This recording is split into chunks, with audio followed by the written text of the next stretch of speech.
Ladies and gentlemen, good evening. Thank you all for being here tonight on a very somber topic, but I think we have assembled a team of experts that will give you the very best information that we can on just about all of us in some form or another. My name is Ferdelman. I'm the Chief of Police of Greenhills, Ohio. And first and foremost, we'd like to extend our thanks to Marty and his entire family here at the Village Troubadour for making his establishment available to us to host this forum. And I'm very grateful to have a very distinguished panel of presenters that are here tonight. We have to my left, on your right, Steve Stuhlreier, who is a licensed professional clinical and chemical dependent, who also has ties to our Greenhills community. We have Corporal Brian Johnston of the Greenhills Police Department, who handles our narcotics investigations. We have Cheif Tom Synan, who is the Chief of Police of Newtown, Ohio, and also the commander of the heroin task force here in Hamilton County. And we have Commander Dave Schaefer, the commander of the Drug Abuse Reduction Task Force, group of which we are a member here in Greenhills. And we're very honored to have the top law enforcement official in our county, Hamilton County Sheriff Jim Neal, and I'm going to ask Sheriff Neal to kick it off.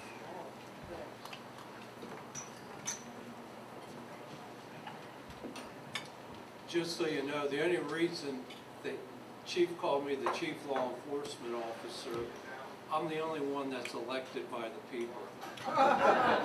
They're appointed by politicians. But anyhow, it was approximately 2 years ago. Now we're talking about heroin here, and what we're going to do as a community to, as they say up north, to bite the head off of this poisonous snake, heroin.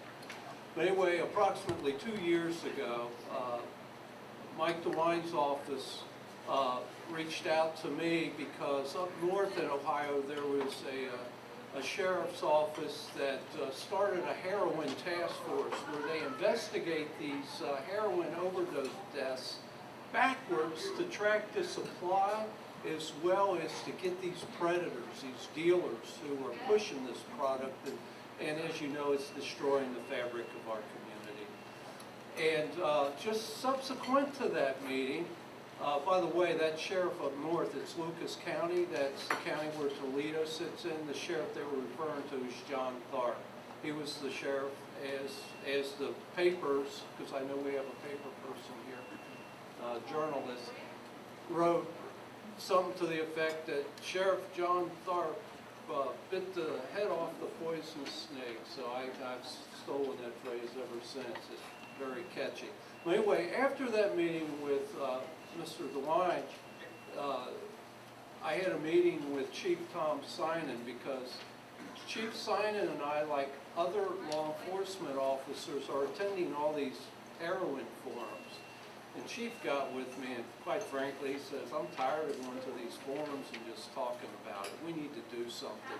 And I explained to him the meeting that I had with Mr. DeWine's office about a task force, and we discussed it. And we took it to the police chiefs meet, because every month, all the police chiefs in Hamilton County meet every month. So Chief Synan brought it up at the board, and what we did, we immediately put together a committee to look into putting together a task force. So there was a number of local police chiefs in Hamilton County, and we decided to go ahead. This was the thing to do, and we put together a task force. Now this task force right now has 8 members. We have Lieutenant Fallon, who runs the task force out of Norwood. We have 2 city investigators on the task force, 3 county sheriff's deputy, a sergeant from the Ohio State Highway Patrol, and a BCI investigator from the state of Ohio. And what I did, since I'm the sheriff, I deputized all of these officers so they have county-wide jurisdiction to investigate these overdose deaths backward. So in essence, what we did, we formed the first part of the Heroin Coalition in Hamilton County. We were the first ones organized. Tom will get more into it, Cheif Synan will get more into it, but we're just part of the entire project in Hamilton County, which involves gathering all the community resources to deal with this heroin epidemic. But the law enforcement piece was first. We were headstrong on it, and we took action, and we put together a task force. And also, to make up the coalition, we have the education and prevention groups. We have the detox groups. We have the treatment groups, and we have the recovery piece. All of that makes up the coalition. And I want to take one more step backwards. We chiefs in Hamilton County elected Tom Synan, Cheif Synan, to be our spokesperson for the law enforcement piece of the Heroin Coalition. So that kind of brings you up to date. I just wanted to give you a little how this came to pass. But it was your local police chiefs that, you know what, we were tired of just talking about it. We wanted to do something about it, so we put together a task force, and this group it's overworked because there's only 8 investigators right now, but they're doing some wonderful work. And I'm telling you what, we're the standard in this nation. We're like one of the first to do this on a county-wide, where we're using county resources to fight this epidemic. But anyway, thank you for showing up. God bless you all. And I'm going to turn it back over to Chief Neal. Thanks, sir. Thanks so much for being here, Sheriff, and also Chief Deputy Mark Schoonover from the Hamilton County Sheriff's Office is also with us tonight. Let me tell you from the law enforcement perspective what we see. A recent report from the Hamilton County Heroin Task Force showed 177 heroin-related deaths and 98 fentanyl deaths in 2014, as compared to 198 heroin-related deaths and 238 fentanyl-related deaths in 2015. This is an epidemic that is unrelenting. It's not getting better, it's getting worse. So the question that was asked at a community forum right here recently was, what are you doing about drugs? Well, I thought that was a very fair question, and I think the team that we have assembled for you tonight will give you the answers from a variety of perspectives. The first perspective is, what do you do if you suspect someone that you love, someone in your family, someone that's a friend, may somehow be addicted, whether it's heroin or whatever addictions it might be? We were fortunate in that Steve Stuhlreier is a Greenhills, former Greenhills resident. He grew up here, and he's also a licensed professional clinical and chemical dependency counselor in nearby Finneytown. He grew up here, as I mentioned, and he's currently working with us at the Greenhills Police Department in setting up customized training for our officers in dealing with persons with mental health and chemical dependency issues. And during his presentation, he's going to tell you about some of the warning signs of addiction, tell you what family members should watch for if they suspect a loved one is developing or hiding a heroin addiction. As I mentioned, he's a 1985 graduate of Greenhills High School and has lived in the village from 72 until 95. He has his degree in psychology from the University of Cincinnati and a master's degree from Xavier in counseling. In 2012, he founded Stephen Stuhlreier and Associates as a mental health and addictions private practice, and it's now located right down the road in Finneytown. The name of the company was recently changed to Restoring Hope Counseling and Coaching to more accurately reflect what his staff hopes to accomplish with their clients. And about 25% of their current clients are individuals who live with and who are working to recover from their addictions. So to tell you more about it from the mental health standpoint, I'm very pleased to introduce Steve Stuhlreier. Thanks for coming.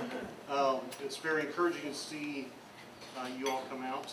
We weren't sure if there'd be 5 people or 500 people, so we know somewhere in between. So We appreciate you coming out. I do want to talk to you a little bit about mental health and addiction side of this, but also talk to you about maybe some ways that the community here can work to prevent or intervene early on with people who are in addiction. So there's two other therapists that work with me that are here. I just want to point them out. Brian Balasek sits over here, is my business partner and is part of the company. Brian does a lot of work with addictions and he's starting an addiction recovery group in July. And over here in the green is Jesse Boutlets. Jesse works with a lot of people with, one of her specialties is trauma and anxiety and depression, those kinds of things.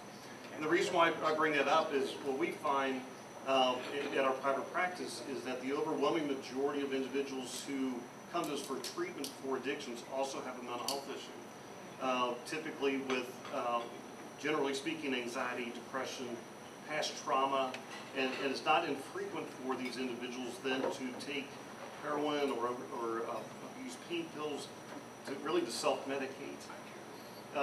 So we see a lot of that. So what the average addict that we see, his appearance or her appearance, is typically somebody who's about 20 or 30 years old, professional, not your stereotypical kind of gutter drunk.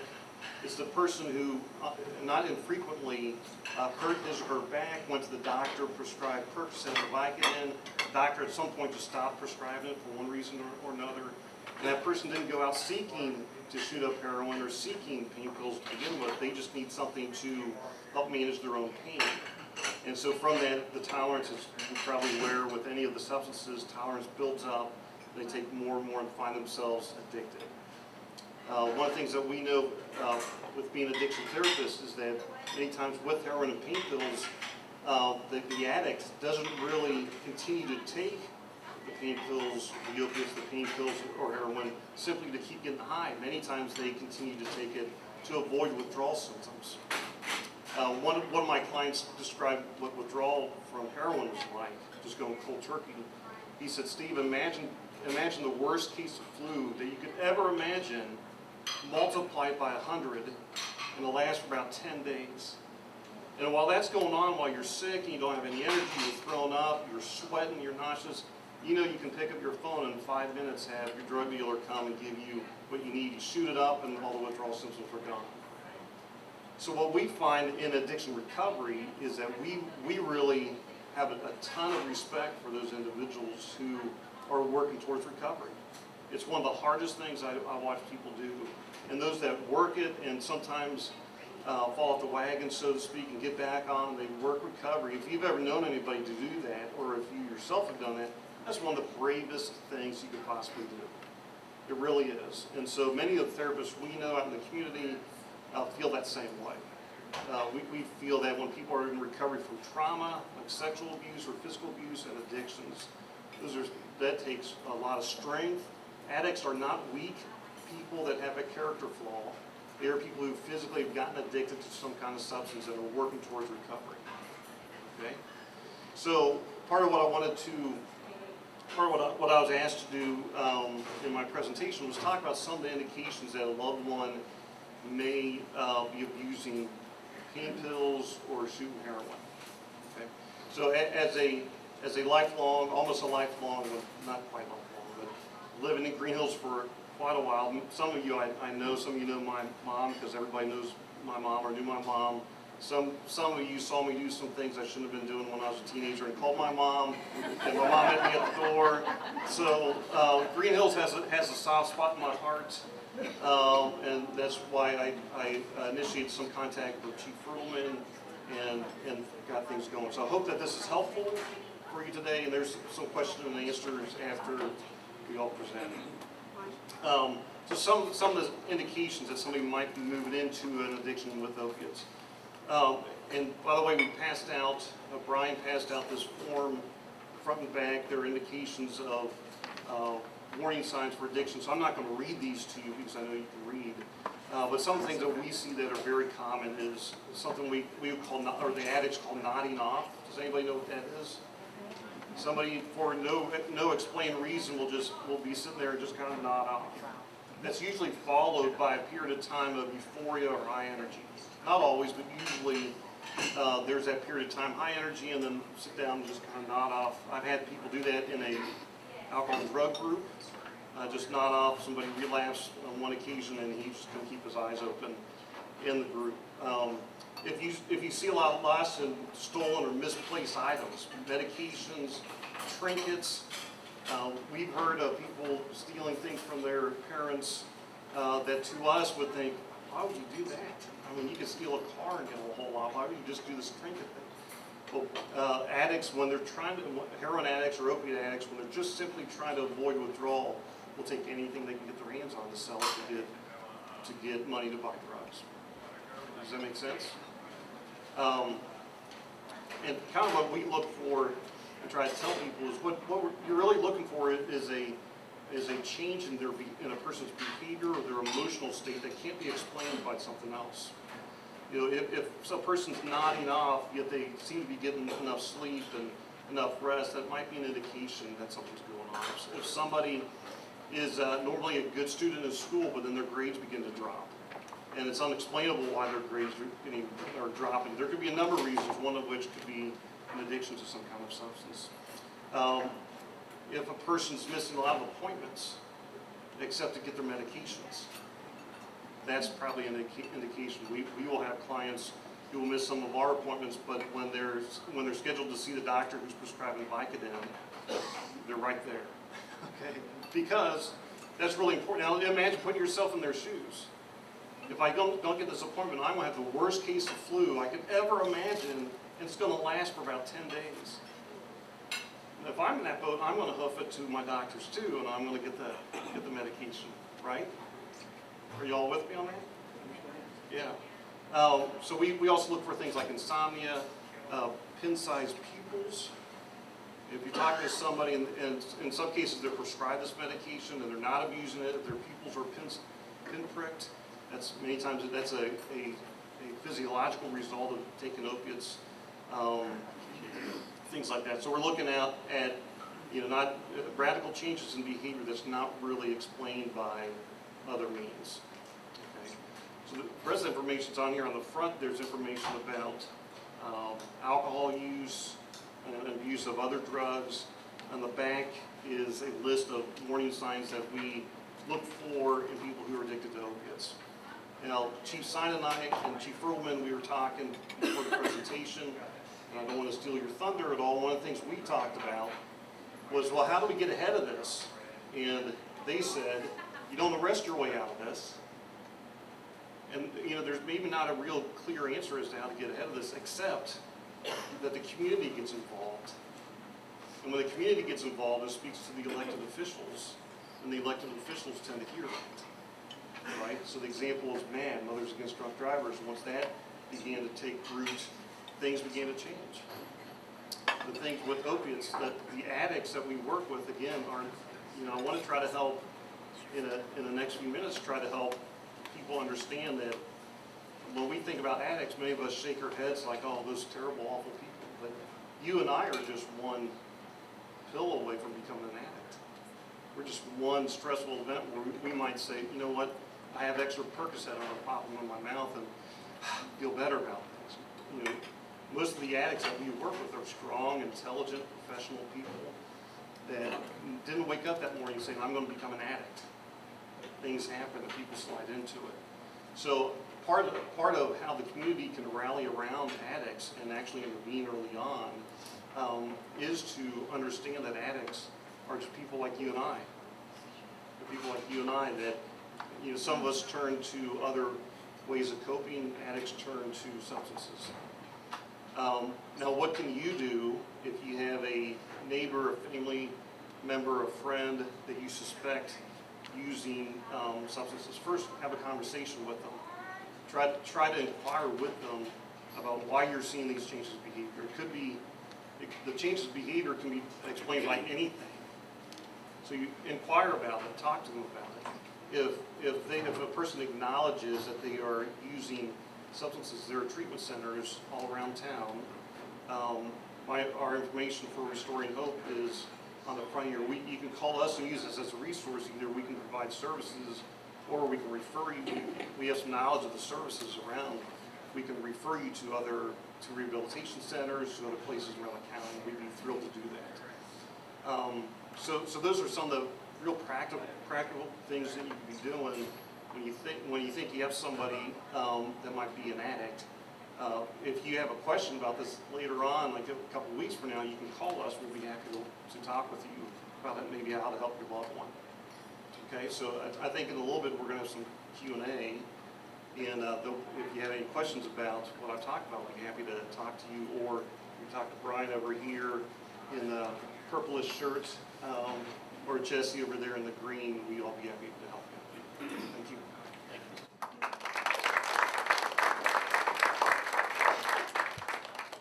Our next speaker is here in his capacity as the director of the Hamilton County Heroin Task Force.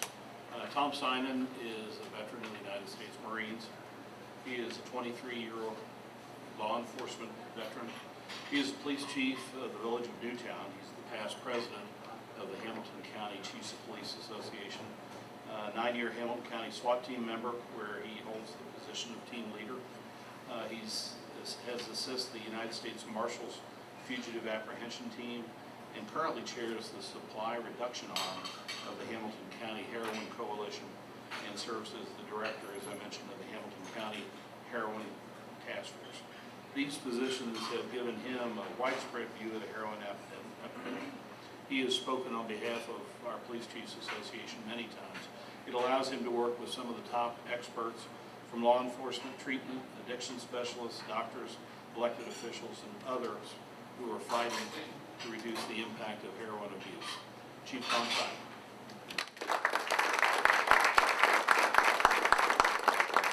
Everyone took my thunder away and moved the microphone up, so I'm done. I do sit on the Hamilton County Heroin Coalition Steering Committee, and just to give you a little idea of what that is, Neil touched on some numbers, the sheriff touched on some numbers, to kind of quantify how big this problem is. It is not a Greenhills problem, it is not a Newtown problem, a Springfield Township problem, nor is it an urban Cincinnati problem. It is a nationwide problem, especially in Ohio. There were 414 people that died in Hamilton County from drug overdoses in 2015.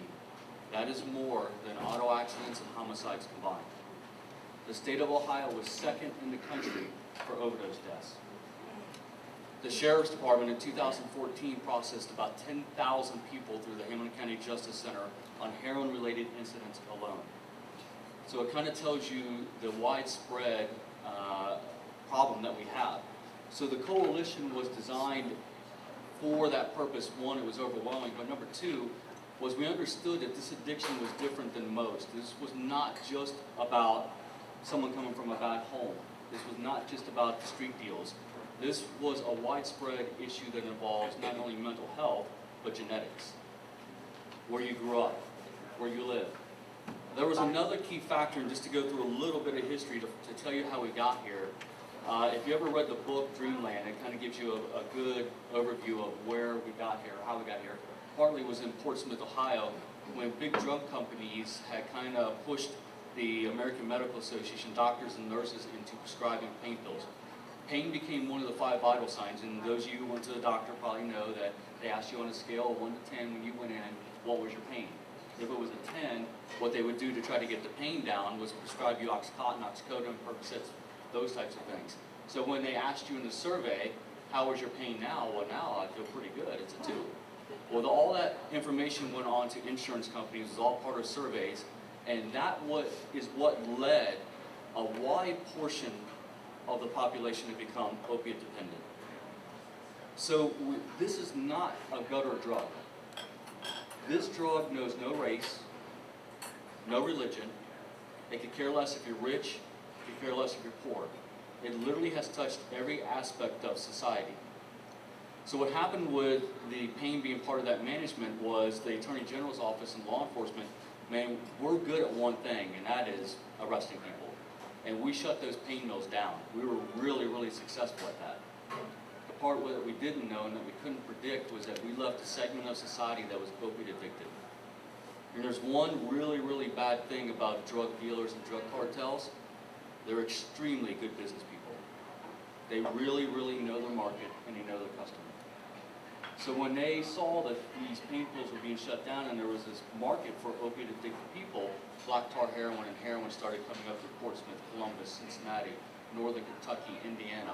And that is why this is kind of the epicenter of this whole issue. So getting back to the coalition, knowing all these factors, we knew that it wasn't just going to be law enforcement. Like the sheriff said, I'm very proud that law enforcement was one of the first ones to stand up and say, hey, we need to fix this. But law enforcement, what I'm even more proud to say was, hey, we can't fix this.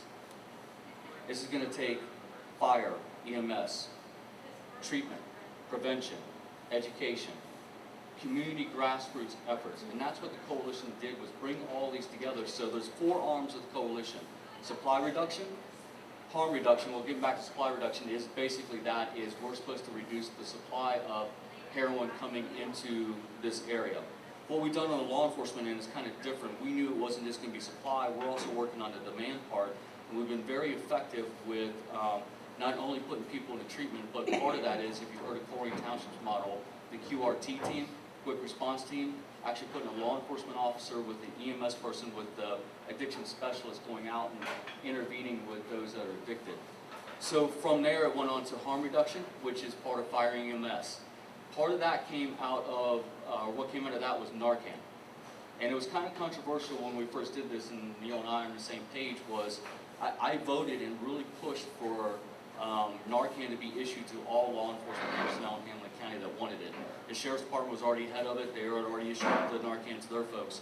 It was kind of controversial, and this is kind of the feedback and the stigma that we need to change. I was giving talks to people, and this is literally what I would hear. Why don't you let them die? And what bothered me was there was no other segment of society that we say that about. We don't say that about someone who's an alcoholic. We don't say that about someone who has mental illness. I've been on multiple runs with car crashes with the same person drinking and driving. No one ever told me let them die. I've been on multiple runs for suicide runs, and at no time did society tell me not to save their life. As a matter of fact, what society told me was risk your life to save their life. So it was kind of dumbfounded how this came back that we couldn't issue someone Narcan. There's controversy that enables people. Everyone's got 1 or 2 stories where they'll say that someone addicted will say, yeah, I know it's a safety net, but the vast majority of the people aren't going out taking a dose of heroin thinking, well, if I overdose, at least I'm going to be saved, because most of them don't know what they're getting. And part of the trend that we're finding, and I'm sure that Dave can talk a little bit more about this, is fentanyl. In 2013, there were 8 fentanyl-related overdose deaths. In 2015, there were 238 fentanyl overdose deaths. So that has exacerbated this problem, and now we have not only heroin, but fentanyl. And that's the thing about the addicts, they have no clue what they're getting. So from the harm reduction, we got treatment, we got prevention. These are all the heads of these agencies. It's not just a representative, it's literally the head of mental health and addictive services in Hamilton County, the Talbert House, the county commissioners sit on that board, Ann Barnum and Jim Schwab for Interact for Health, Prevention First with Mary Haig. All these people sit at a table, and what's so profound about this is that nowhere else do you have these groups sitting at one table, and an officer, my very first meeting, I sat there and I was surprised they didn't kick me out, because I was kind of like Neil said, I was screaming and yelling and going to overdose deaths and saying, how can I just walk away and let this person bring them back and let them do heroin again? And these people were like, this isn't right. And we started forming the coalition and putting out the Narcan. And one of the things coming out of the coalition that was announced earlier, will be pushed out a little bit later, is about $1 million to $1.5 million for treatment. That sounds like a lot. It's really not a whole lot. It should open up about maybe 40 to 50 beds, and that's about it. I've heard a number, I don't know if this is accurate or not, but I heard it from specialists that there's anywhere around 3,000 to 4,000 current addicts in Hamilton County addicted to opiate. So 40 beds, even if that number is not even, let's even be conservative and say it's 1,500, obviously it's not going to make that big of a drop in the bucket. So with all this, all the push, all the dedication, determination from law enforcement, a lot of what I've been asked lately is, are we making a difference? And my response to that is, a year ago we had no coalition and we had no task force. So every life that we have saved since March of 2015 and June of 2015 is a difference. The task force has a unique mission, and that is not your normal drug task force They're not necessarily making buys. They are part to make their investigation. But what it was really about was investigating those deaths backwards and holding those people accountable. And it's kind of funny because I've written a couple pieces about being tougher on drug dealers, and you know the pushback I get the most on is being tougher on drug dealers. And a lot of it is from elected officials who say, well, Tom, that's very good, that's a great idea, but we don't have money to put people in jail. And my thing is, well, maybe we got the wrong people in jail. Maybe the addict is one that we need to be put in medically assisted treatment. There's currently a bill in the state legislation that would take away civil forfeitures from law enforcement, that money that we're using to fight drugs. My thing is, why don't we put those people that are selling this drug, this poison, especially when it comes to fentanyl, because they know fentanyl is killing people, put them in jail, take their money, and pay for medically assisted treatment. And let those addicts out and put them in the treatment centers, and then that would help reduce that supply and demand. But like I said, that's the pushback I get.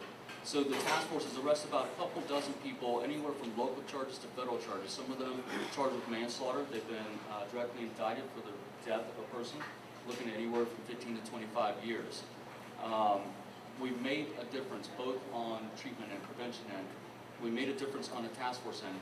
But I was sitting in a meeting today with WCPO, they have an editorial board, and we were discussing this, and they're like, well, Chief, you wrote this op-ed, what's your plan? What do you think we need to do? And I said, we can't do it. I'm proud of law enforcement that we've taken a stand, I'm proud that we've taken the initiative, but we can't arrest our way out of this. Nor are we medical professionals, nor are we treatment specialists.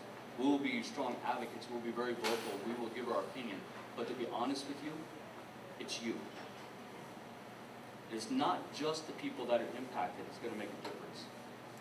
It has to be the people that aren't impacted who say, I've had enough. Just about every crime that you deal with in law enforcement, we can relate back to drugs. And more than likely, I guess recently, I would go on a limb and say that the majority of it is heroin or fentanyl related. And until you get tired of it, and when people tell me, well, it doesn't impact me, it does, because it impacts his budget, just like it impacts my budget.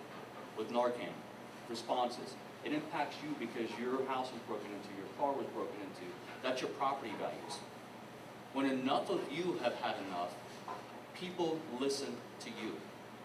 And the people I'm talking about are the judges, elected officials, those who hold the purse strings when it's a group of you saying enough is enough, we want money for medically assisted treatment, we want those drug dealers in jail. You know, Dave and I are on SWAT and we'll tell you that just about every operation you look at the criminal record, and that drug dealer has had 3, 4, sometimes even more convictions for drug trafficking. I'm astonished. I'm like, I cannot believe we're going to pick this person up. So you have to start saying enough's enough. And when you all get together and say it, it has a lot more power than I have. So that's why I'm going to end it is, I'm going to put it back onto you. And when you as a group, when you as a society say, we want changes, then things will change. And a way to do that is go to www.injecthope.com. It is the Hamilton County Heroin Coalition website. We got Claremont County, Butler County, and Warren County are all part of it. It's a regional effort. It's got a list of resources, how you can get involved. It has tips for drugs. It has the sheriff's tip line, and also treatment and prevention. So get on that website, and then another good thing to look at that is with Interact for Health or Prevention First. They're really good at getting grassroots efforts together, which I highly recommend. But part of that grassroots effort, and this is my personal opinion, is we can't just have grassroots efforts in Greenhills, Springfield Township, Newtown, Colerain Township. Can't just have pockets of it. It's got to be all of us being cohesive in one voice, telling the elected officials, this is the change we want. This is where we want our money spent. This is how we want our communities to be. And when you do that, then things will get done. Thank you.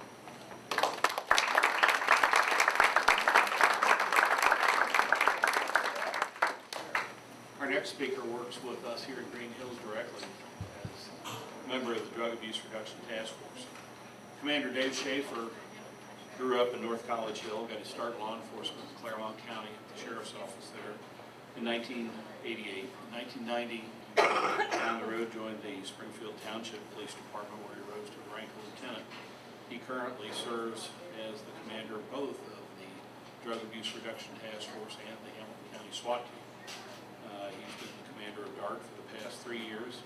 He's a grad of the University of Cincinnati with 2 degrees and also the FBI's National Academy. This is a guy that we're very happy to have on our side, very pleased to work with, Commander Dave Cheif.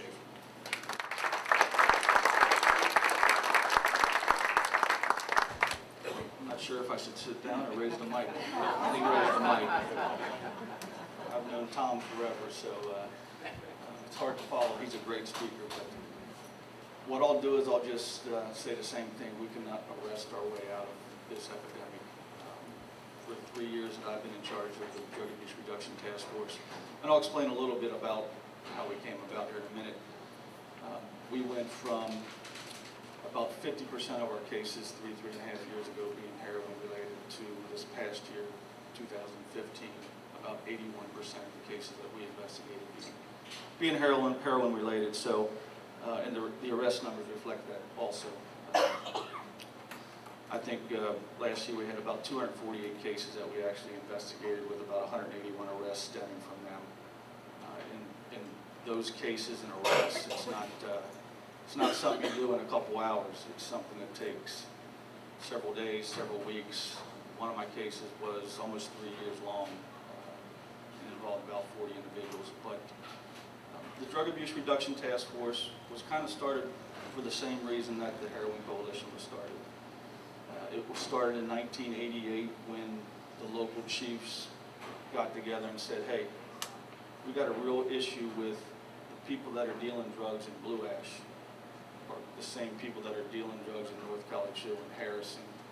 Just the availability and the resources of travel and bus lines and railways, and the society in general has got really, really mobile. And with that, all these people running around lately, the people that have the ability to enforce drug laws and laws that reduce criminal activity, that manpower has kind of shrunk or been redirected in other areas because of budget cuts and tax dollar shrinkage. So with that in mind, DART, we'll just go with DART, that's the acronym for the Drug Abuse Reduction Task Force, was established in 1988, and basically it was established to target mid to low level dope traffickers, drug traffickers, meaning a lot of the nuisance that people dealing drugs on the street. With that in mind, with as busy as we've been lately, and I know the chief and the sheriff can attest to this, we pretty much, because of personnel and the epidemic, are like firemen right now. We go around and we put fires out because of the workload that we have. So what we try to do is we have to work in a collaboration with all local law enforcement, with the Sheriff's Department, with their Major Offenders Unit, which is renewed, with the Heroin Coalition, with the other state and federal agencies, in the hopes that with everyone doing the same thing, with the same agenda, working for the same end product, we hopefully can get a stranglehold on this and hopefully reduce not only the product that's coming in, but the people that are abusing the drug also. I know our first speaker spoke on people don't wake up saying, hey, I want to overdose. I don't know anyone that wakes up for the most part and says, hey, let's go out and see how much heroin I can take and see if I can kill myself. But one of the issues that I've seen over the last 3 years is because of the overprescribing of the opiates, the Vicodin, the oxys, the hydrocodones, that gets expensive, especially when you don't have an insurance provider that will buy that product for you. So what we were seeing and what we continually see is these people that are spending or were spending $300 or $400 a day to get their pain at a tolerable level, they switch to heroin and they can get that pain at a tolerable level for maybe $75 or $80 a day. So like anybody else, let's get the most bang for our buck, right? If I can get for $80 what I was paying $300 or $400 for, I'm going to go to $80 route. Now the problem you have with that is pharmaceuticals are kind of regulated. You know what you're getting. If you take a 10 milligram Oxycontin, you know it's 10 milligrams of, an opiate with the binder in it. But if you get $70 a half gram, which is about what it costs to get a half gram of heroin from a street dealer, and you continually go back to that person. And that $70 gets you maybe 75% purity when it comes to the opiate that's in the heroin. And all of a sudden that street dealer's arrested. Now you gotta go out and find somebody else, so you walk through the streets because you're sick, you're dope sick, and you're just gonna get it from anyone you can find because you need it, right? So you get it from a second source, not the original source that you were getting it from. Well, that source either cut it with fentanyl, which is an analog drug, which is a synthetic drug that's manufactured. And your body's maybe only used to that 60% or 70%, and now maybe your new source where you're getting it from, theirs is 80 or 85%. So that same half gram or that same $40 worth puts you into an overdose mode because it's stronger, it's more pure, or it's cut with fentanyl. So that's where a lot of the overdoses are coming from. When they change who they're dealing with or who they're buying from, you know, they're getting a stronger product, or they're getting a product that's a little stronger and might have that fentanyl or something else laced in it, which puts your body into shock and get overdoses. So with that in mind, that's kind of what we're set up to do, the Drug Task Force. And one thing unique to this, to Hamilton County in general, is Dearborn County, Indiana, to the west of us. Their sentencing guidelines for drug trafficking or drug possession is about 5 or 6 times stronger than ours. So what I see out west in the Harrison area coming in, you know, the Coleraine Township, is all the Dearborn counties, people coming sometimes from as far as Indianapolis, Indiana, coming all the way to Hamilton County to buy their heroin, to inject in Hamilton County, because if they take it back into Indiana, they're really in a lot of trouble. So what you got is you got these people migrating to Hamilton County because of the close proximity of Hamilton County to Indiana, ingesting or injecting heroin, getting in their cars, and now driving under the influence, like a time bomb, you know. So that's one of the other problems that we see just based on our direct proximity to Indiana, Dearborn County. So not only do we have our own epidemic, we got Indiana's people coming here because of sentencing guidelines and our inability, for whatever reason, I'm not going to talk politics, of housing and, you know, treatment has come a long way in 3 years, thanks to Heroin Coalition, chiefs and the sheriff getting involved with, hey, we can't arrest our way out of this. And that is a stone cold fact that we cannot do that. So with that in mind, I won't go any further. I'll wait for some questions and answers at the end. In case you're wondering, any other drugs that might be in Hamilton County that we're dealing with now, of course marijuana, you know, with the push to legalize it. It's kind of taken a back burner. We see some crystal meth, which is a methamphetamine, both highly refined crystal meth, which is crystal and regular methamphetamines based on the purity. So there's some of that in the area, and for the most part, that's what we predominantly deal with. Like I said, heroin is 80 to 85% of what we do every day. And if you ask any jurisdiction in Hamilton County, surrounding counties, if they're making drug arrests or if they're dealing with some type of drug problem, it's directly linked back to heroin or opiate addiction. So with that in mind, I appreciate the time. Hopefully you got something out of that. If you got any questions about any local trends or anything else going on, I'll be more than happy to answer that at the end. Thanks.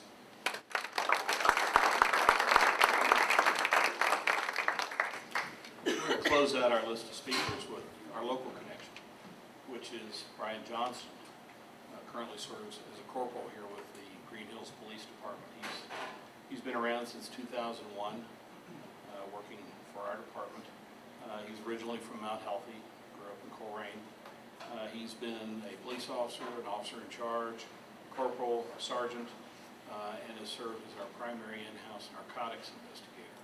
Not only has he had tremendous success with complex, long-term narcotics investigations, but I was just talking to one of our younger officers who's trying to develop his skills in finding drug dealers that are trafficking through here. He says, I look and he said, I just don't understand it. He said, Brian Johnson can come into work, get in the car in 5 minutes, he stopped a felony drug dealer. He's one of those officers that can smell it. So he has great talent, and it's my privilege to introduce Corporal Brian Johnson.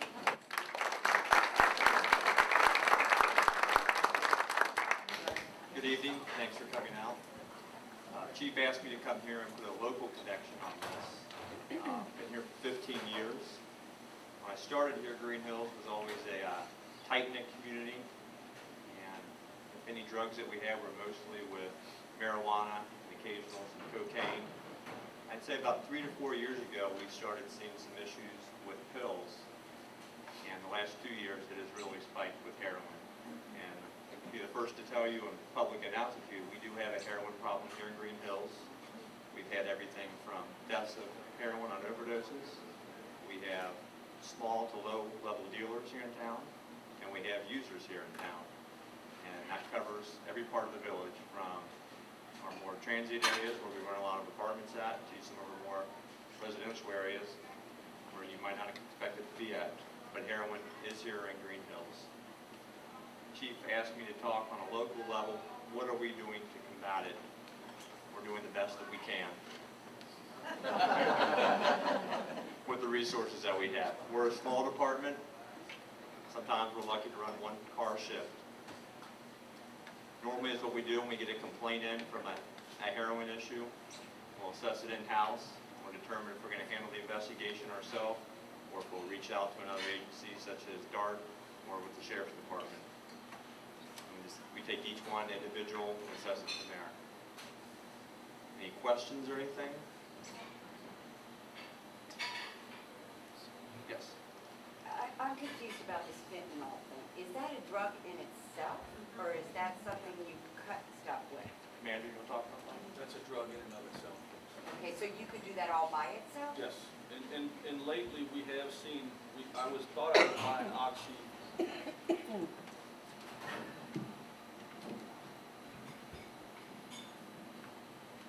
Yeah, fentanyl's a drug itself. It's a synthetic opiate, and it's a standalone drug.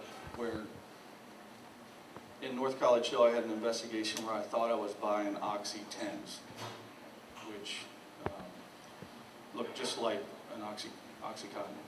And when we got it down to the lab, it was pure fentanyl. So it's like a pill? It's a pill. Okay. It's a pill. It's a powder.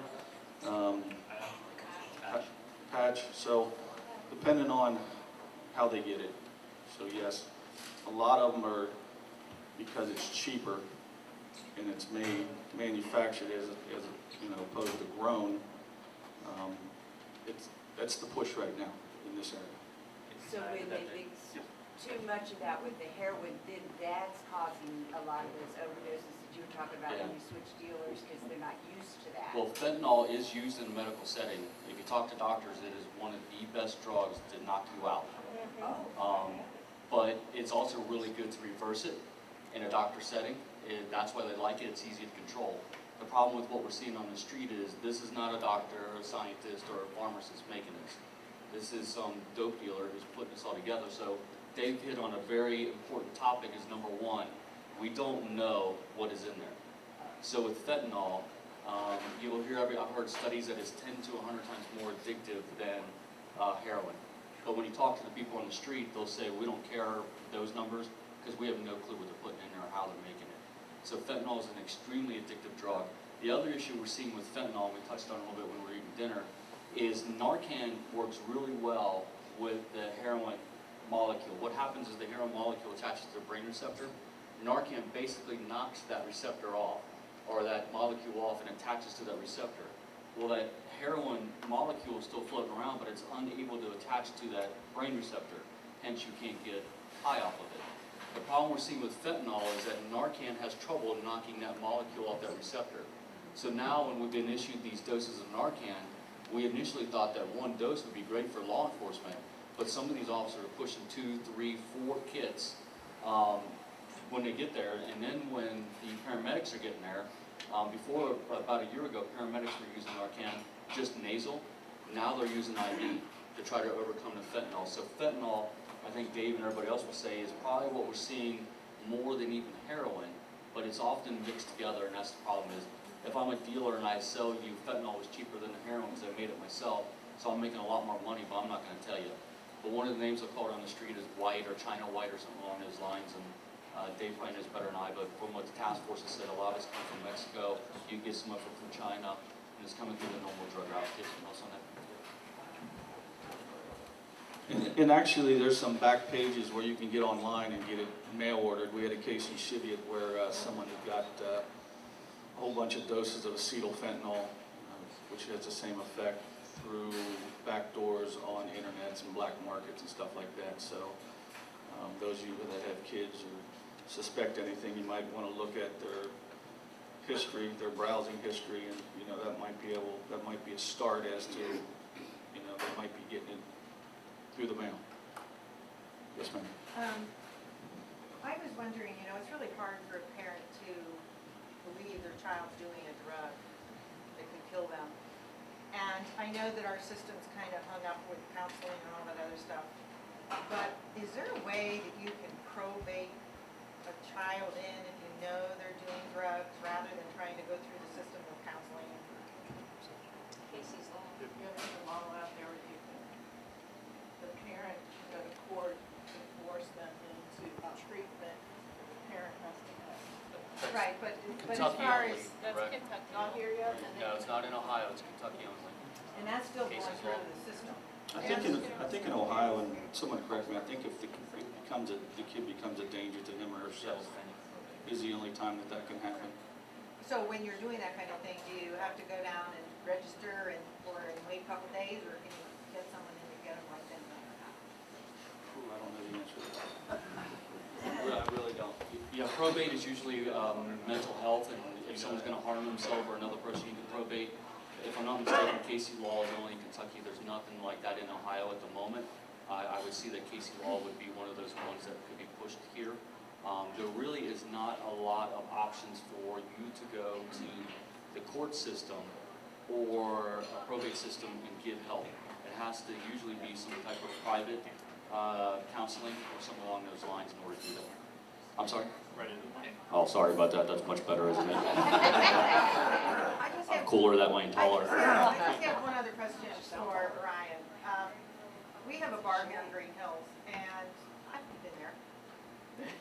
And I've enjoyed it, but I know that a lot of drug deals go on down there, and yet we don't seem to have any basis of familiarity in there. Is there anything we're doing to work that? Specifically right now, there's no active investigations going down at the bar here in Greenhills. Right. We have had investigations there in the past, but nothing within the last year. If that's something that you have, more detailed information on, if you want to stop up to the department, I'd be happy to talk to you and we can go from there. Okay. All right, My thank you. husband's been solicited down there for the last year for drugs. He's not a drug dealer. If I can just segue off what the officer said, in a setting like the bar here, it's hard to get into venues like that because if I try to introduce someone that's not been seen or known to that bar in Greenhills, they kind of know the clientele. And we have had and attempted to have some of our undercover people, not only from my task force, but we've tried to bring them in from Liquor Control, Ohio Investigative Unit. But the first thing that triggers a response is there's this unknown person in the bar.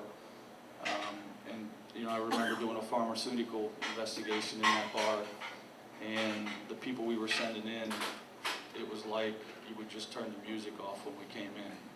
Because I don't go there that often. right, but they know the They don't clientele. bother me, so. And what they'll do is they'll suspend what they're doing until that unknown person or that perceived threat leaves, and it'll all start back up again. So it's You have to be more of a regular. yes, or find somebody, arrest somebody that wants to do something in lieu of being charged, being convicted. Someone that can't have a record, don't want the public perception of them being a drug user, and a lot of times we can get in that way. It just hasn't been the case here. And I think that one of the things we can add, probably the most difficult task for me as a police chief, when people call and they'll say, I just saw a drug transaction out in front of the Maristop, or I know there's drugs being sold in the bar, or wherever it might be. It's difficult for me because even if we did have an active investigation going, it's counterproductive for me to tell all of you, or to have that information broadcast. So it's difficult for us to respond back with feedback to you that we normally can in other cases, whether it's a traffic complaint or a minor neighborhood complaint. We can tell you what we're doing on it. A lot of times we can't. A lot of times we'll do it in-house, or we'll involve DART in those investigations. The other thing that I can tell you is, unfortunately, it takes way more time than it does in most investigations. What Dave just touched on is that typically you've got to get a CI, which is a confidential informant, and it can't be somebody that just walks in stone cold. It's got to be somebody that develops a trust. That takes days, weeks, sometimes even months. So a lot of times we are working on these things. I think that you might be able to get an idea from the team that's been assembled tonight. We're not trying to go this by ourselves. We are availing ourselves of all of the help, and it's good, competent help that we can. We're not going to turn a blind eye to drug dealing or drug use in our community, and we're committed to fighting it just as strongly as we can. Other questions? Sheriff. The DART unit just was honored recently at an award ceremony for a bust they made, and it took like, what, 2 years? Almost 3 years. So these investigations can take a long time. Chief, I just want you to know that way back there, he had his hand up for a long time. Go right ahead, sir. Thank you. And a Greenhills resident who was married and then spent his life in Greenhills, being a pharmacist. Went to pharmacy school. My children did. Continue to go here. I have a question. Can I keep my children here? Greenhills is going to be safe and ready for the future of this community. I don't know that. The question is Greenhills going to be safe? Can we keep our children here in this community? I think I'd like to ask Dave to address that, because I had an agent, we had an officer that was undercover in DART last year. And what he told me when he came out, he said, I'm just amazed. It seems like the crime stops at the northern and southern borders of this community. So I think Dave can probably address the relative safety and the amount of dealing. We're not telling you that there is no dealing or usage in Greenhills. There is. But I think Dave is probably in the best capacity to tell you how that level differentiates from the surrounding areas. Most of you don't know me. I'm not one to sugarcoat anything, and I'm really not going to say something that wouldn't be factual for Greenhills. If Greenhills had a substantial problem, either with use or drug trafficking, I'd be the first one to point it out. Now, the chief is right, and we kind of make fun of it at the Drug Task Force. It's like, well, what's going on in the bubble today? Which is a good thing. Everyone we arrest, for the most part, we interview, and it's an intense interview. We exhaust all means. Now, some people won't talk to us, but that's the minority. 90% of the people we arrest, either users or drug traffickers, they'll sit down and talk to you. And I can't think of one time in the last year or two where when I asked the question, or one of my agents asked the question, hey, can we go into Greenhills and buy cocaine or heroin? They look at me like I got 3 heads. It's really like that here, which is a good thing. Now, there is dope coming through Greenhills because you have Winton Road. You're surrounded, unfortunately, by Forest Park in Springfield Township that I spent 25 years in. But Greenhills is very, very safe. On a scale of drug trafficking, I don't know if I could put it on a scale, because we can't get what you would deem a drug trafficker out of Greenhills. Now, what I do see sometimes is you might have somebody selling to their friend just to offset the cost of the product that they want to use. But your stereotypical or typical drug dealer that services a whole bunch of people to the community or outside the community, I haven't found that in Greenhills. Now, I can take you other places, and I can have you there within minutes, and you'll see a drug transaction. it's just open air stuff going on and on and on. And we did open air investigations in Mount Healthy in Springfield Township this past Friday, where we put a confidential source out on a lot. One was a Maristop on Compton Road by Clovernook, and within 5 minutes we had someone selling him dope. We took the same guy, put him up in Seven Hills, Ohio, across from Walden Gun Apartments at Sunoco, Seven Hills in Hamilton. The very first person that our confidential source came in contact with, they sold him dope. That's not in Greenhills. So if that answers your question, if not, you know, ask another question. Yes, sir. Maybe Steve can help with this question.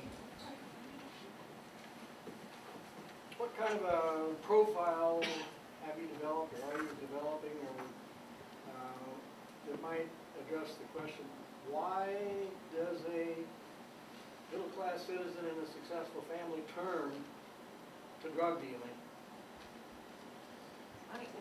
Well, they turn to drug dealing is typically, Dealing, selling? yeah, it's an easy way, as you had said, I believe that drug dealers are good businessmen. So you look at a profit margin, you can buy it for X amount and sell it for, They don't pay taxes. and they don't pay taxes on it. So, so I think a lot of the drug dealers are that way. Again, somebody doesn't wake up in the morning and say, hey, my goal in life is to be a drug dealer. You know, there are different circumstances that get them into it. I found some of the people that I've worked with that have dealt drugs were not users. Some of them were users in order to make some money to buy the product that they wanted to use themselves. A lot of individuals become users for several reasons. One, from our experience, have a mental health issue going on, anxiety through the roof, trauma. One of the areas I work with are adult women who've been sexually abused, and so sometimes somebody can take opiates and that can help them manage their emotions around that. It's effective. It's an effective thing. And so a lot of anxiety, a lot of those things, people will begin using that way. Or if there's an injury, people will begin to use an opiate because it works. It takes the pain from a 10 to a 2. And if it costs, I think you said $40 maybe for some heroin, and whereas $350 or so to buy it out of pocket, I mean, it doesn't take a rocket scientist to figure out why somebody might do that. So I think there's a lot of answers as to why people might become a drug dealer. I think it's the market right now. If I could just touch on something. If you look at drug use, and I don't know if you know this, but when we arrest females for possession and use, we interview them. Like, why did we interview everyone? You know, how did we get to heroin? Where's the gateway drug? Where did it start? But more often than not, females are introduced with heroin from their boyfriend or significant other. And you're like, well, why would they do that? Well, a lot of times the relationship isn't really good. So what's the one thing that the male can do is, if I introduce this to her and get her addicted to this drug, where's she got to come back and get the drug from me. So now I have a controlling interest in this significant other. So a lot of the female users, that's how they're getting turned on to it. And a lot of times they're introducing it as a crushed up pill, not heroin. And it's typically heroin, not the crushed up pill that they're snorting. So there's a lot of deception when it comes, from my experience in interviewing female users, that's how it's occurring. Yes, ma'am. Okay, and I have 3 questions, so I apologize. You talked about pills that were being popped, introductory at Greenhills. I'd like to know what they were. You also talked about the laws being tougher in Indiana. Since we're Greenhills and we're a small village, can we go to our community and get those laws tougher, or do we have to take that next step and go to Hamilton County? And does our court because again, we've got a village court, can that person, whoever does that, be the one that makes it harsher so that the dealers are the ones being affected? I'm going to start out to respond. Our mayor's court handles only misdemeanor cases. Correct. Anything more serious will go downtown. Most of the drug laws are state laws, so that's a the state legislature issue. But in terms of the pills, I'm gonna let Brian start out with that. And then my last question. Oh, I'm sorry. Most of us know, and I think Dave probably made it clear, that the heroin that we know is on F block and now it's starting on B block. We know where it is. We don't take it, but I think what Dave told us is it's friends selling to friends as opposed to real dealing. And so that makes it even scarier. Yeah, unfortunately, it's beyond even those sections you mentioned. Oh, I know that too, but I was, Specifically, there's, a pill on Greenhills, no, it's just, in general, what has started this whole heroin epidemic is with the, general opiates that people start off with, which the commander has talked about earlier. There's not a specific pill that okay, well, anyone you just starts mentioned with. pills will be involved. Yes. Curiosity is always. What was the other, did we get them all? Well, Indiana. it sounds like I have to go to Hamilton County to get the things changed. I know that our mayor does what he can with our court, but So It's a state. state. issue. I'd like to add to some of this. Some of my younger adult clients I used to work with a couple years ago talked about how they got introduced to some of these pills. They would go, as a high schooler, they would be invited to a party that was called Farm Party, PHARM, where kids would go and raid their parents' medicine cabinet, pharmaceuticals, dump it into a bowl, and when you walk into the party, you just drop your keys and took a handful of pills and pop them. And so that would lead then to just more and more pills, because if you do that on a Friday and Saturday night, you're going to become addicted. And of course, what's scary is that the kids had no idea what they were taking or what the combinations were. So some of my clients have talked about that's how they were introduced into the drug world. Dave, can you address the Indiana question? Let me address something real quick on the state level. One of the pushbacks you're going to get is the state of Ohio has spent a lot of money on incarceration. There's a lot of people in jail for drugs. One of the things we can't do as a society is say all drug dealers need to go into state prison. It won't work. And like Dave said, we're not going to arrest our way out of it. There is no room, there's no money, we're not going to be able to do that. We have to make an assertion that heroin and fentanyl is more dangerous than other drugs.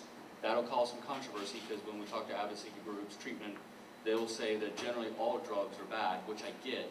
But how much is we got to draw a line to say, this drug is bad, but maybe it's not a jailable offense. The jailable offense is the one where people are pushing the drug, pushing the fentanyl, making that stuff, and those are the ones that are in jail. But this isn't going to cure just jail. In the meantime, we have to have the medically assisted treatment. That is what science is showing is working. Not 60-day rehab, 30-day rehab. It's got to be medically assisted treatment. Those are all great places to start. We got to fund those things and be able to get into medically assisted treatment, but it has to be both. So when we're pushing for laws, if we just go in and say we need more dealers in jail, they're going to push back. What we need to say is not only do we need the dealers in jail, but we need to take some of the people that shouldn't be in jail out, and we need medically assisted treatment. You have $500 billion surplus that you're sitting on, so why don't you put some of that money in here, because my community gets hit with theft, burglaries, robberies, homicides. Well, it's Greenhills or not. If you don't think the homicides or anything going on in the city of Cincinnati don't impact all of us, they do. And like the sheriff talked about, each one of those kits for Narcan are $50 to $60, and we get a discount. Normally, it's anywhere from $50 to $110. So that's all money that's being wasted, or I shouldn't say wasted, it's money that's being put into the system that we're using over and over again. And guess where our money comes from? Yeah. I do know when looking at Dearborn County or Indiana in general, the reason their sentencing guidelines are working for them, and I know they're going to redo those sometime soon, is their population isn't as dense as Hamilton County's population. So just the mere fact we have so many people, we have that many more offenders. So it's catching up over in Indiana now, and that's why when I was talking to Dearborn County's Drug Task Force, their strong sentencing guidelines might be loosening up because now they're getting filled up and they're starting to get more population and they're starting to see more offenses. But still, there is that residual effect that because it is a little more severe to Indianans than it is to Ohio, we do get that crossover. Jeff? Quick question back on the farm parties. I know I've seen things around. Do we have anything set up as far as I get a prescription for pain, I take 10, but I have 10 left?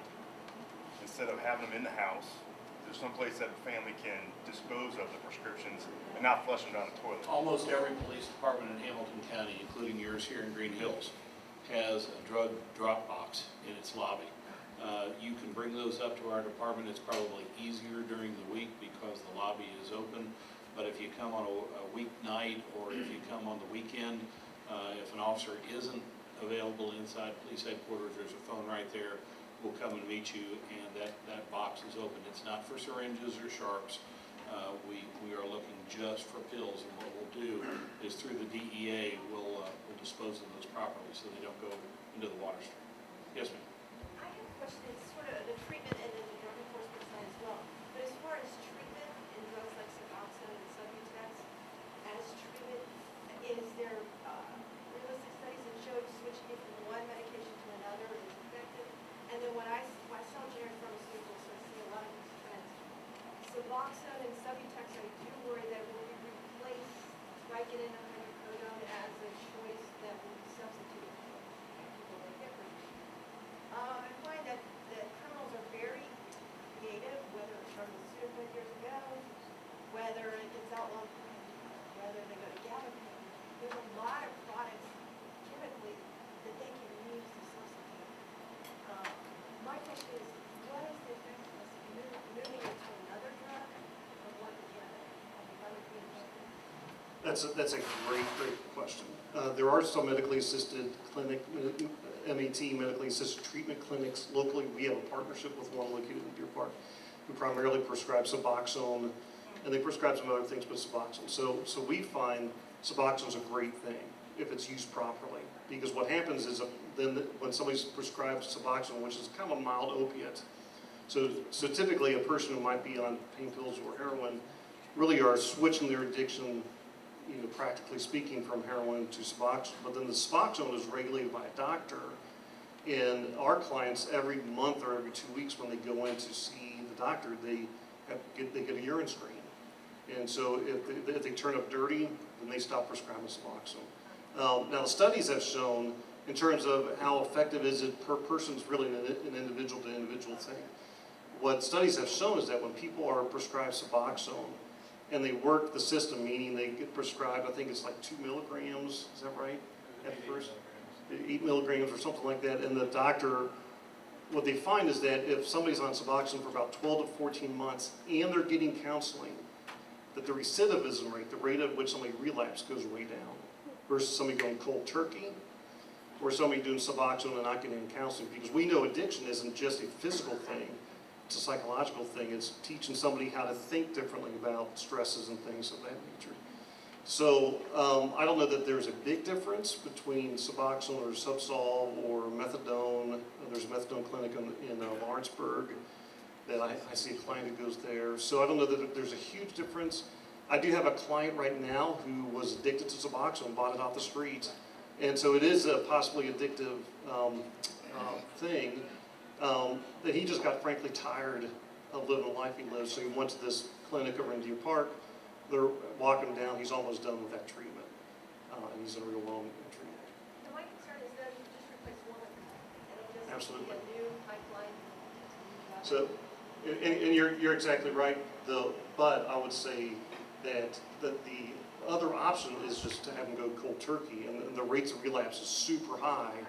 Because imagine again, like I was describing earlier, if you had the worst case of the flu for 10 days, and all you had to do was call your buddy in 5 minutes, he's got it there. And what other, just to follow up, as far as the pharmaceuticals themselves, younger people are used to every pill fixes it. Take a pill, it fixes it. And I think they're used to thinking it's harmless, it's benign, it's not going to hurt them. They don't know the implications of it. And I think there needs to be more training for younger vendors, the manufacturing practices. I'd be a horrible illegal drug user because I'm like, who made this? When did you put it in? What practices did you follow?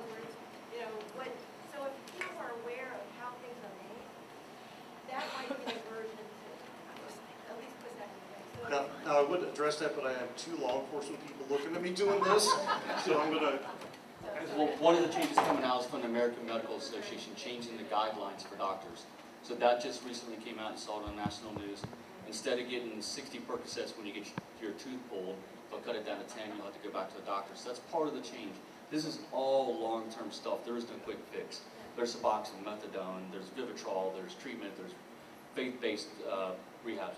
There's all kinds of things. Trust me, if we had the answer, it'd be fixed now. Trust me, I want this fixed. And not because I deal with mothers and fathers that come in almost on a weekly basis who've lost their loved one. It is heart-wrenching. I want this fixed. So that's part of the determination and dedication from all of us here, is because we really want to solve this, but there is no quick answer. So some of these things like Suboxone, methadone, Vivitrol, they have to be part of it. Rehabs, the introduction, all of this, the counseling has to be part of it. There is no easy answer. We're in this for the long haul. When we put the coalition together, we were looking at a minimum of 5 years before we even made a significant dent. And I think those of us in law enforcement will say that addiction has been here since the beginning of man. We won't get rid of addiction because there's so much more to it: genetics, environmental, victim issues. So that's going to be difficult to eradicate it. But what I would hope from this is that we stagnate it to a point to where we can manage it. And that's what we're hoping with all this stuff. But it's going to take all of these things.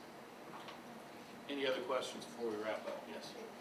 Those of you that are administering Narcan, is there any follow-up? Is there anything required? I mean, can you administer it, you bring somebody back, and they go away, and you don't see them, they're not required for a follow-up, or are they required? Well, that's a good point. One of the things we did with the coalition was the Hamilton County Fusion Center, which out of 9/11, a bunch of fusion centers came out through the United States. What it was meant to be is you as citizens could talk to the patrol officer and say, I think I see something suspicious. They were then report that to the fusion center would map it, all that information go to the federal government, be pushed back out to the communities. But we thought, if it can work for terrorists, why can't we use it for heroin? So that's what we're doing now. We're reporting and mapping all Narcan use in Hamilton County. There was 2 laws that were just passed. I got a phone call yesterday. One is called the Good Samaritan Law, and that is a law saying that if Dave and I do drugs and he overdoses and I'm holding on to heroin, I can call 911 and not worry about being prosecuted or charged, as long as I have what they call a minor offense, which is a misdemeanor 5th degree possession. I can only do that twice. We haven't figured out how we find out who called or didn't call, but it's only twice. But one of the other laws that we pushed for in this area was allowing fire, EMS, and paramedics to report their Narcan use. The law enforcement side in Hamilton County, we've had about a dozen uses, and they've saved a dozen lives. I can tell you from just the Cincinnati side, they have 8,000 uses in 1 year.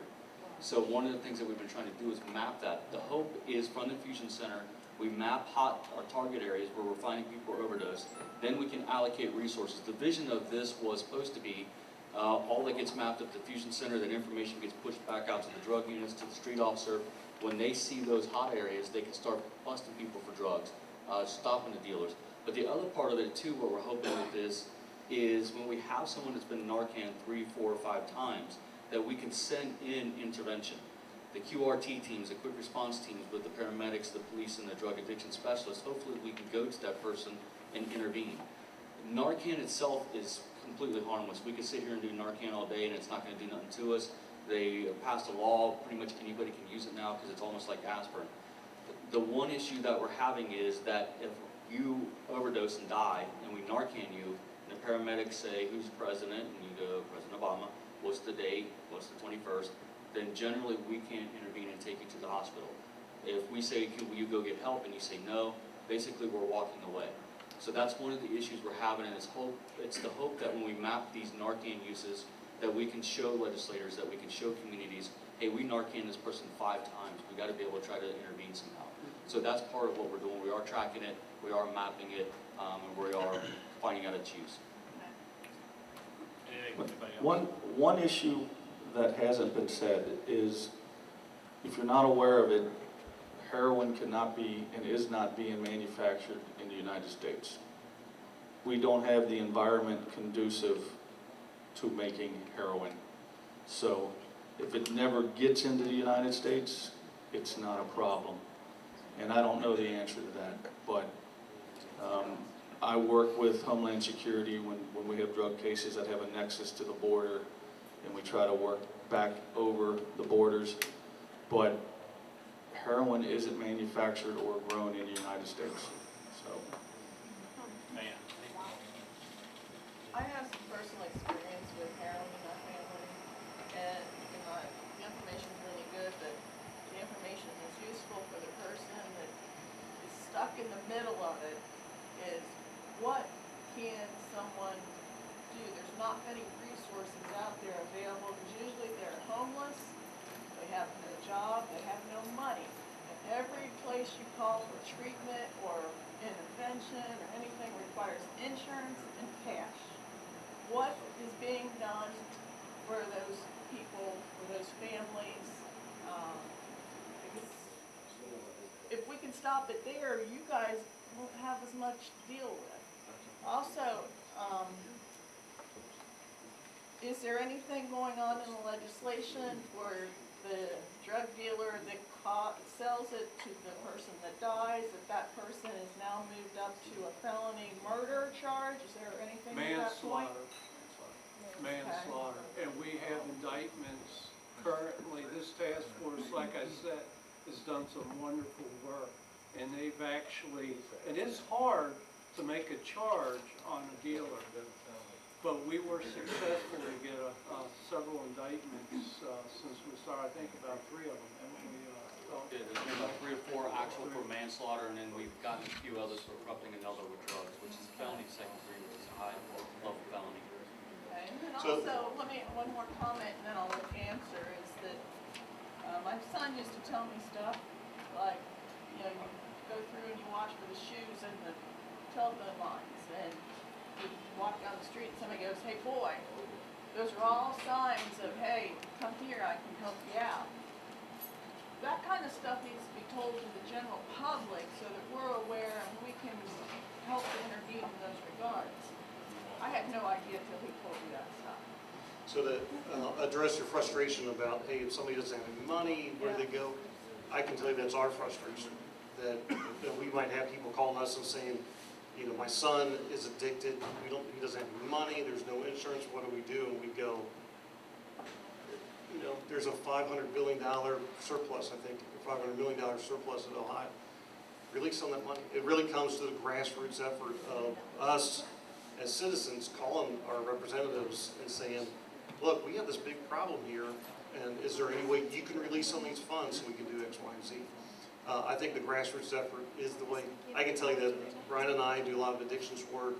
Jesse interacts a lot with the addiction stuff. We have colleagues that do addictions, and we all are really frustrated that there isn't places like that. There are places like Tower House, some of the community mental health places, Tower House, Greenhills and Behavioral, some of those other community mental health places that might be able to take some of those in. Cat House, you know, it's like, and again, these aren't great solutions, but they are kind of the best that we got. Right? Hamilton County Jail too, because in our jail, it's cold turkey detox, but we also have programs, and we get started with treatment, and it's all part of reentry, and then we can introduce to them for reentry purposes where they can go for continual follow-up. But as Cheif Synan said, last year we had 20,000 offenders in our jail. 10,000 were heroin-related charges. So, you know, we are the #1 detox facility in Hamilton County. You know, I've been working with the Board of County Commissioners on chemical detox because we have space that we could put in 18 beds to help out, but it's the dollars. You know, the county commissioners, I mean, their hands are tied. They got to buy scoreboards for Paul Brown Stadium and other things. But anyway, well, they're bound by contract. But those are dollars public safety doesn't get more treatment. Are also short on resources just to buy the drugs that you need? Manpower, what is it that you, I know you can't arrest your way out of this, I believe it, but if you could make a change and add some resource to what you are doing, what do you do? That would be a good question also to the Heroin Coalition, because we are a team. We're just part of it in law enforcement, but what we're trying to do in the jail, because we have an audience there that is active addicts, and we're doing our best and to better what we can do inside our county jail. And like I said, it's a start, chemical detox. I've also, out of Indiana, another product that came across, someone was talking about treatment for detox. They use it in the military in field triage. It's an apparatus that they can attach to the ear of the bridge. And you just don't want, it's a small needle, so you just want to make sure you don't have any blood vessels, but it numbs the pain up to like 75%. You can use it also for, not only for pain due to injury, but also the pain associated with withdrawals from the heroin. So we're looking into that as well, and that's a non-chemical, you know, it's using your own body's marvelous miracle to deal with that. So there's a lot of things we're looking at, you know, but it's all driven by money in the budget. Chief, what is it you need in Greenhills the most? I think most of the things that we need in Greenhills have to be addressed probably at the state level from the lawmakers. I did want to address, because I know the Greenhills budget pretty well, it's not as if we have a magic surplus of funds that's set aside for this. We barely can make it. And Diane, I just wanted to finish up with your question. We're just as frustrated with that ourselves. We recently dealt with an addiction situation, and parents were trying to help their son. And I got frustrated because essentially the only solution we could come up with was he was sleeping in his car for a while, he was sleeping at the campground, and we're dealing with him, and you know, there's issues. We did actually take him down to the Justice Center. He got out, he came back, so here we are again. I finally got to his caseworker, and I said, listen, we need some help. We need him into a treatment facility. And she said, all he has is an addiction, the way the healthcare rules have changed. There has to be something coupled with that. We really can't help him. So luckily his family was able to step up to the plate, and things have gone pretty positive. But we deal with those on a regular basis. And I know Tom is chomping at the bit because he's got additional information, I think, from what the task force has done. From the coalition side, one of the things we discussed was because of insurance, and I don't care what your politics are, but Obamacare allows us to get people into treatment, retro that with Obamacare, and then the rehabs and treatment facilities can get reimbursed. That's one of the things we're trying to work on and look at, have a connection to DC to be able to do that. That would open up a lot more treatment. Again, I'm going to refer you to www.injecthope.com. There are about 100 resources. Have you checked with the Center for Addiction Services? We've checked everything, yes. If you check with Center for Addiction Services, they don't care if there's insurance or not. They'll do an assessment, and then they'll reach out to these 100-some places and see if they can fit them there. Talk to Nan Franks.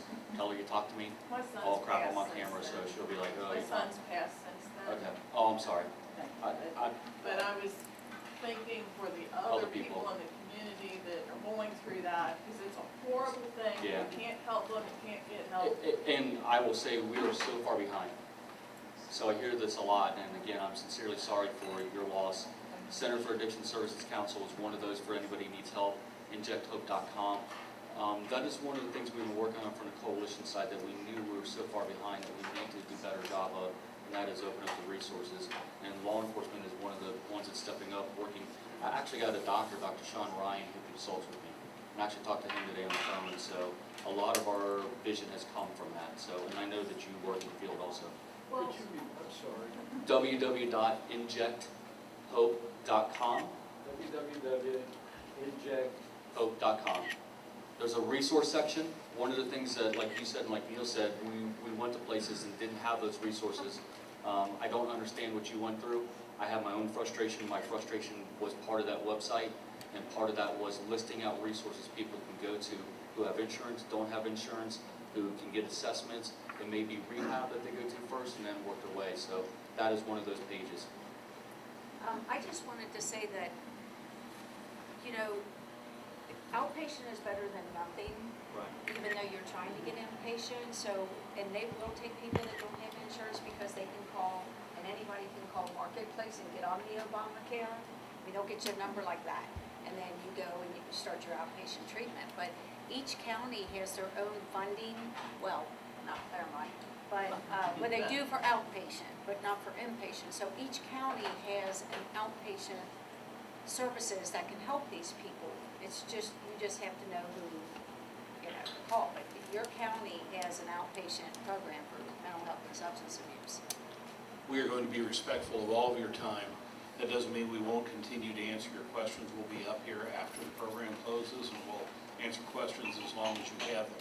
We do want to re-thank Marty and his staff at the Village Studio. We couldn't do it without this terrific venue, so thank you again, Marty. I'd like to thank Waycross Community Media for giving us even a bigger audience.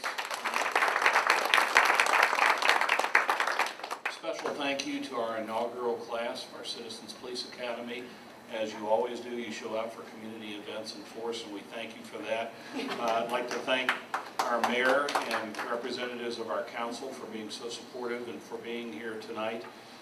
And last but not least, thanks to our residents here in Greenhills. We could not do this without you. We need your input. We need your information. For our part, speaking on behalf of Brian Johnston and I, if you have any kind of information, or we can answer any questions or help you with something, we can be reached 24/7 at 825-2101. And I'm going to ask each of these groups just to give you a contact number. We're all on the web. We've got websites that have plenty of this information, but we also have contact numbers where you can give us information. We'll start with Dart.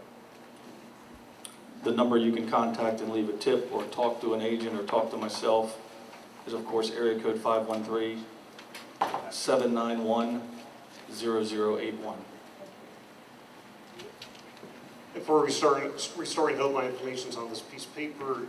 You can email me at stevestorreyer, I don't have to spell it, at gmail.com because it's on the piece of paper. And my phone number is there too. You can call me. If I don't answer the message, I'm probably with a client or a contact. And again, I'll put out the website, www.injecthope.com.